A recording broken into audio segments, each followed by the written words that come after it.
May tinanong sa akin, "Hi sir, isa po ako sa followers mo sa TikTok. At isa din po ako sa Ola victims. Nababasa ko sa comment po ng vlog nyo.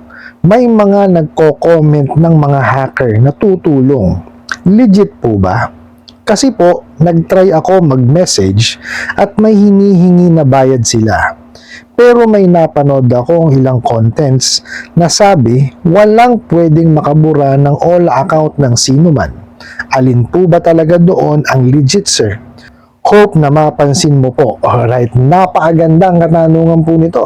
Pero bago ho natin sasagutin, imbitahan ko ho muna sana kayo na pakisuportahan po sana ang aking mga social media accounts sa YouTube, Facebook, and TikTok. Okay, i-address po natin ito.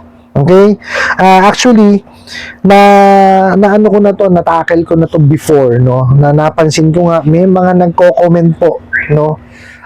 Na makakatulong daw sila, no, na makabura nung account nyo sa mga Ola. Okay? Kasi po ganito yan, no?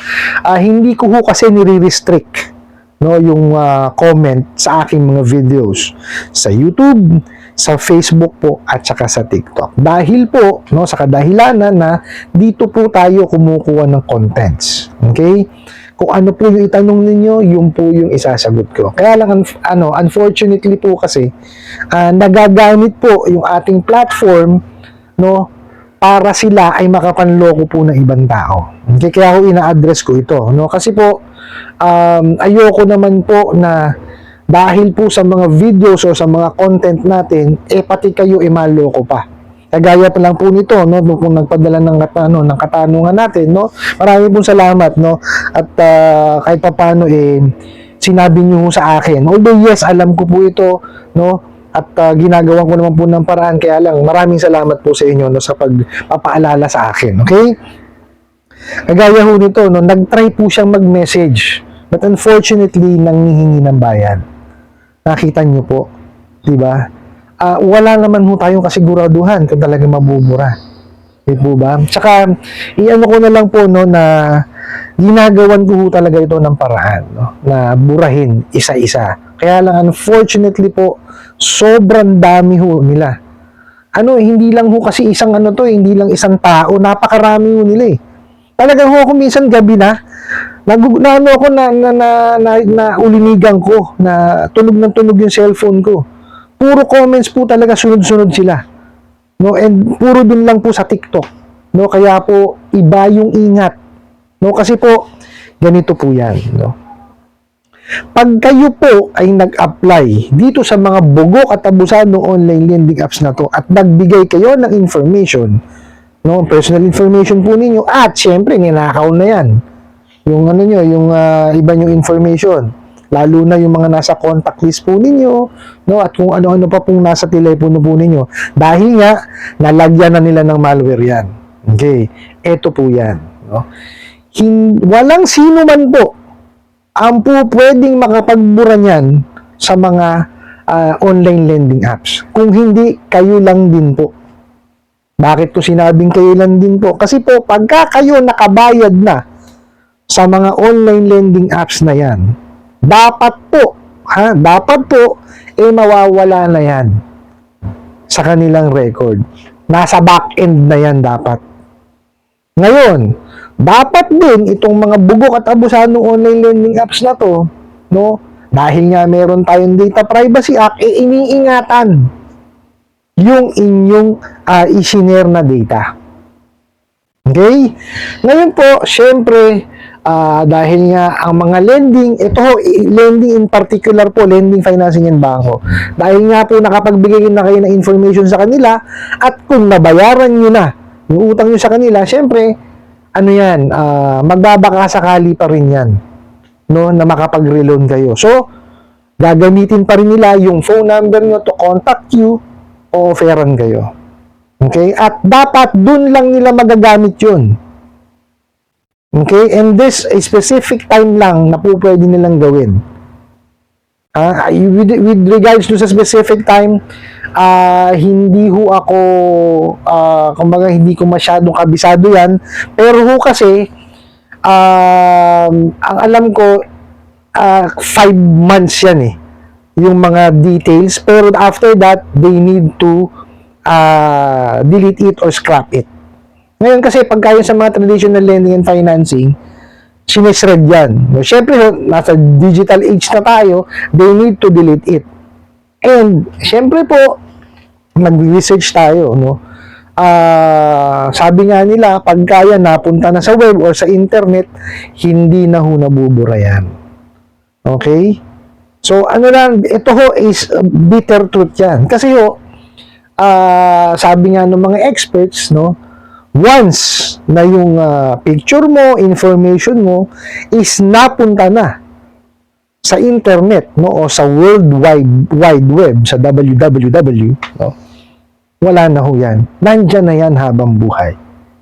Okay? Ngayon, ang kailangan na lang ho natin gawin talaga is kumbaga iasa sa ating gobyerno na gumawa sila nung tamang batas para maprotektahan po yung ating mga detalye, which is the Data Privacy Act po. Okay? Kaya ho, sabi ko nga sa inyo kahapon nito, no, importanteng nabasa ninyo yung kanilang privacy policy. Kasi dapat nakasaad po doon na iingatan po nila yung inyong information at hindi ho nila ikakalat or i-divulge sa ibang tao. Okay? So, ang kailangan nyo na lang talagang gawin is bayaran yan para at least sa record nila, mabura na. Kaya lang, siyempre, nasa web na siya. Yun lang ang masakit doon. No? And, to tell you frankly po, no, kasi hindi ako naniniwala dito sa mga bugok at busadong online lending apps na to, na ang negosyo nito is lending o yung pagpapautang. Hindi ako naniniwala. Bakit po? Sa simula pa lang po ng transaksyon, ninanakaw na yung inyong information. Di po ba? So, ano ho negosyo nitong mga to? Di po ba? Magnakaw ng information at ibenta, no, sa ibang mga kumpanya na nangangailangan po ng information ninyo. Okay? Ganun po ang nangyayari. Kasi, hindi ko makuha yung logic na bakit kailangang walang yain, pagsamantalahan, diba, iharas ang isang tao para maningil. Diba? Kasi naglabas ka ng pera eh. Diba? Pag naglabas ka ng pera, kailangan bumalik yung pera. Tama po ba? Paano babalik yung pera kung binarag mo na yung kliyente mo? Di po ba? So, hindi ko makuha yung logic eh. Nagpapautang ba talaga sila o ginagamit lang nila yung lending, no, para sila makapangalap ng information at maibenta nila sa ibang kumpanya. Okay? Obserbahan niyo po, no, nung kayo ay nag-apply dito sa mga bugok at abusadong online lending apps na yan, marami na hong nagme-message sa inyo na hindi nyo naman kilala. May mga tumatawag na ho sa inyo na hindi nyo naman kilala at offer ng offer. At kalimitan yan, yung mga sugal pa ang pumapasok. It's either SMS or emails ang papasok sa inyo. Pansinin nyo po. Di po ba? Yan ho ang wala, bitter truth yun eh. Okay? Kumbaga, kasama na yan doon sa pag-accept natin o sa pag-accept natin doon sa paghiram natin sa kanila ng pera. Okay? Sabi nga sa inyo, trap yan eh. Ginagamit nila yung weakness ng tao talaga, which is money. Diba? Kasi lahat naman tayo nangangailangan ng pera eh. Diba? Pinadaan nila sa lending. Okay? Ngayon, sila rin naman yan. No? Yung nagme-message na yan o nagko-comment sa mga videos po. Okay? Especially dun sa akin. No? Na mabubura namin yan, ganito, ganyan. Okay? At hihingan kayo ng fee. Okay? Hindi kasi na-specify dito kung magkano. Pero ang balita ko po, it's like manghihingi yata ng something na 1,000 pesos parang sa setup fee nila. Tapos may particular na amount na naman, no, para per account yata, parang gano'n, no, per lending. So, di po ba scam, lokohan, ginawa talagang negosyo eh. Di po ba? So, hindi pagpapautang ang talagang kanilang hanap buhay. Mang-scam talaga at yun nga, yung data nyo, ibebenta. Totoo po yan. No? Pansinin nyo, kasi kayo mismo ang makakasagot niyan. No? Simula nung dinownload nyo, yung bugo katabusadong online lending apps na yan, kung sino-sino na ho ang nagme-message sa inyo na kung ano-ano. Okay? Pakakatandaan nyo po, no, wala pong sino man ang po pwedeng makabura niya kundi kayo lamang po. Kaya pag-ipunan niyo yan at bayaran ninyo.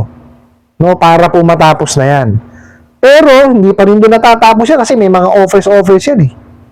Di po ba? Nasa kanila pa rin yan eh. Pero dapat yan, binubura nila sa system nila. Kaya lang, yun nga, kagaya sinabi ko kayo na, babalik na naman tayo. Unfortunately, wala pong kumbaga, nandun lang lagi yan sa web. Kasi, na-share na natin eh.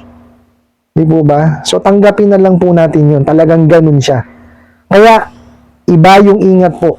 Every time po tayo mag-click. No? Kasi nasa digital age na po tayo. Wala na tayo ibang pupuntahan. May mga AI na nga po eh. Nakakatakot na. Di po ba? So, kaya iba yung ingat po. No? Huwag ho tayong click lang ng click. May dumaan sa beads, may dumaan sa wall. Diba? Huwag ho tayong puro click ng click. Ingatan po natin yung ating mga detalye. Kasi, napaka-importante po yan. Malaking pera yan sa ibang tao. Ginagawa ho nilang negosyo yan. Ano po? I hope nasagot ko po itong katanungan na to at sana po'y makatulong. Maraming salamat po sa inyong walang sawang pagsuporta at panonood sa aking mga videos. Maraming salamat po sa inyong pag-like, pag-share, pag-comment at pagtatanong. And kunin ko na rin po itong opportunity na to na imbitahan po sana kayo na pakisuportahan po sana ang aking mga social media accounts sa YouTube, Facebook and TikTok. Hanggang sa muli po. Yun lang.